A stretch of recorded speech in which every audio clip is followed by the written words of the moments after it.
વર્ષાબેન પ્રજાપતિ અધ્યાપિકા છે, SLU કોલેજમાં ગુજરાતીના અધ્યાપિકા તરીકે કામ કરે છે. અનેક સંગ્રહો થયા છે. મૂળ પિંચના સરનામેથી શરૂ કરીને વિવેચન સુધી રમેશ પારેખ સુધી જાય છે. એમનું સંશોધન છે અનેક રીતે, અને તરન્નુમમાં પણ એ ગીત સુંદર રીતે રજૂ કરે છે. બેન વર્ષા પ્રજાપતિને આપણે તાળીઓના વિવેક સાથે એમને આવકાર આપીએ કાવ્ય પાઠન માટે. નમસ્કાર. GPPLના તમામ દર્શક મિત્રોને રથયાત્રા પર્વની ખૂબ ખૂબ શુભેચ્છા. મિત્રો, આપ સૌ જાણો છો કે આપણી ભારતીય સંસ્કૃતિમાં, હિન્દુ ધર્મમાં જેટલા પણ તહેવારો શરૂ થાય છે એનો શુભારંભ અષાઢી બીજથી થાય છે. તો રથયાત્રા નિમિત્તે આખા અમદાવાદમાં એમ કહીએ કે ભક્તો રાહ જોઈને બેઠા છે.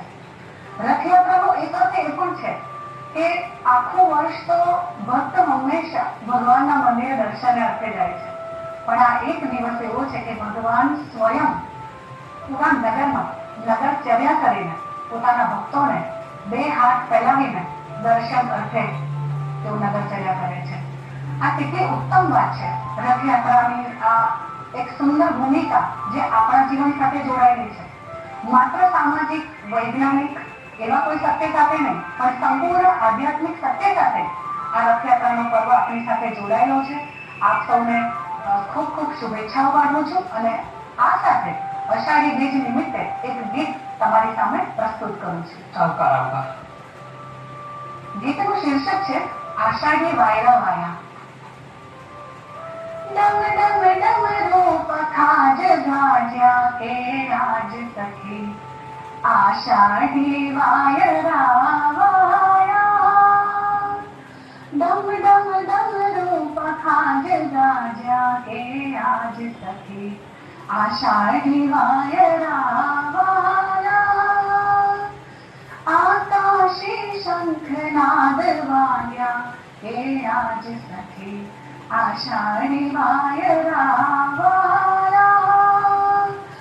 જલમલ જલોઢણીએ લીલા લીલા તારલા, તાદરીએ તગ તગતા વાંદળિયા ગયા. વાંસળીએ જોગરાગ જાગ્યા કે આજ સખી આષાઢી વાયરા વાયા. કાગળ લખ્યા ને મેલ્યા ઠમના પેડલા, પાતળિયા વેશ છલલ છલકાયા મેળલા. ગાજવીજ સંગ ઢોલ વાગ્યા કે આજ સખી આષાઢી વાયરા વાયા. ડમ ડમ ડમરું પખાજ ગાજ્યા કે આજ સખી આષાઢી વાયરા વાયા. ધરતી ને આગ રમે વરસાદી રાત જો, જાણે કે પલડાની પહેલી મધરાત હો.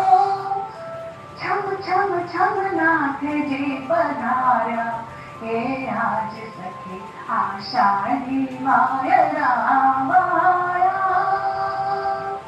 ડમ ડમ ડમરું પખાજ ગાજ્યા કે આજ સખી આષાઢી વાયરા વાયા. આકાશી શંખનાદ વાગ્યા કે આજ સખી આષાઢી વાયરા વાયા.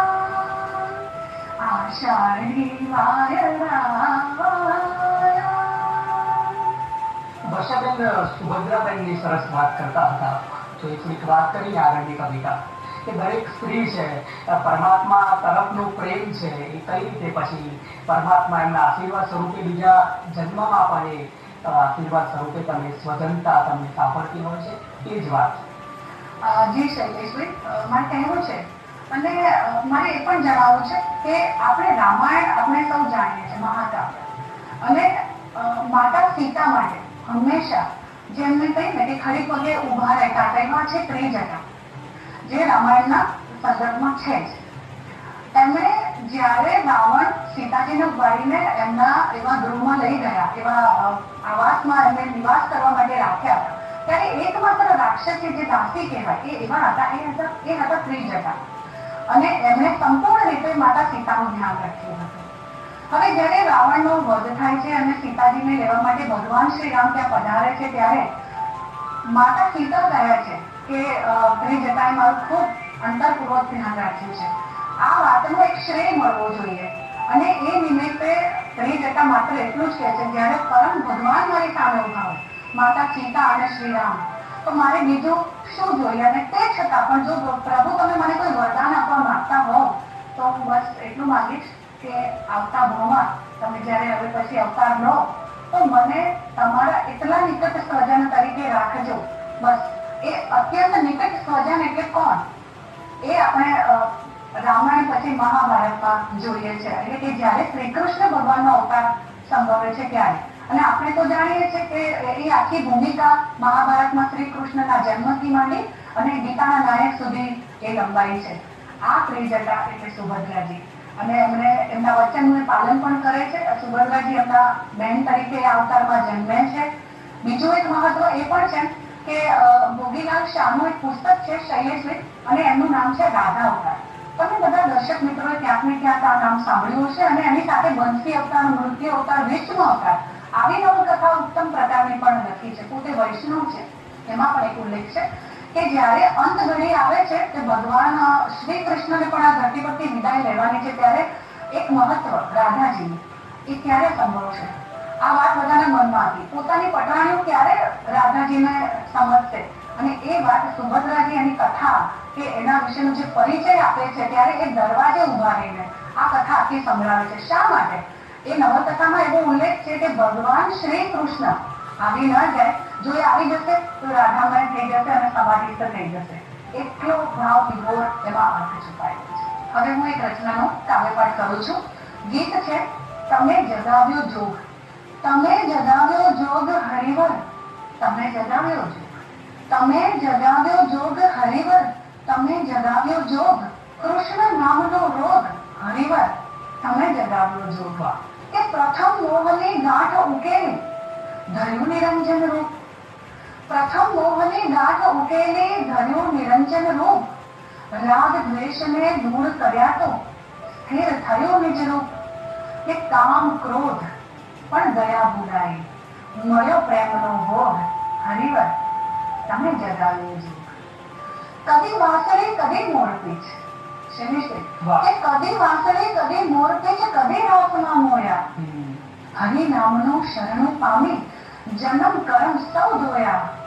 કૃષ્ણ નામની બની જોગણી, કે કૃષ્ણ નામની બની જોગણી, હરિ મિલન સહીપો હરિવર, તમે જગાવ્યો જોગ. કે ગોકુળ મથુરા વળી દ્વારિકા બ્રજને બંસી ઘાટ, જ્યાં જ્યાં નજર કરો તો પામો કૃષ્ણ રૂપની હાટ. કેમ પછી ના લાગે અમને કૃષ્ણ નામનો રોગ હરિવર, તમે જગાવ્યો જોગ હરિવર, તમે જગાવ્યો જોગ. ધન્યવાદ. ખૂબ ખૂબ આભાર વર્ષાબેન પ્રજાપતિ ઝરમરનો. ખૂબ સુંદર રીતે કૃષ્ણ ભક્તિમાં વરસે છે અને વરસવું જોઈએ. આ દુનિયાનો કોઈ પુરુષ એવો નથી કે જે પ્રેમમાં સ્ત્રીની સમકક્ષ જઈ શકે.